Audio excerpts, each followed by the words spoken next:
money, money, money, money, money.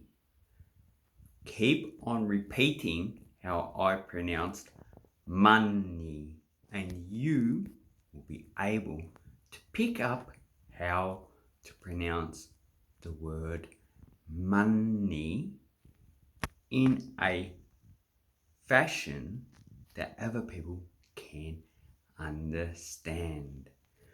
So repeat money, money, money, money. The tone doesn't matter.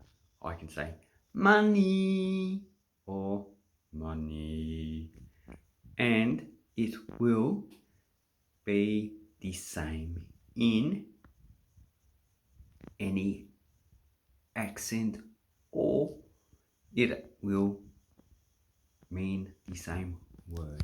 Sorry, I got a bit confused with myself. Thank you very much for watching my video.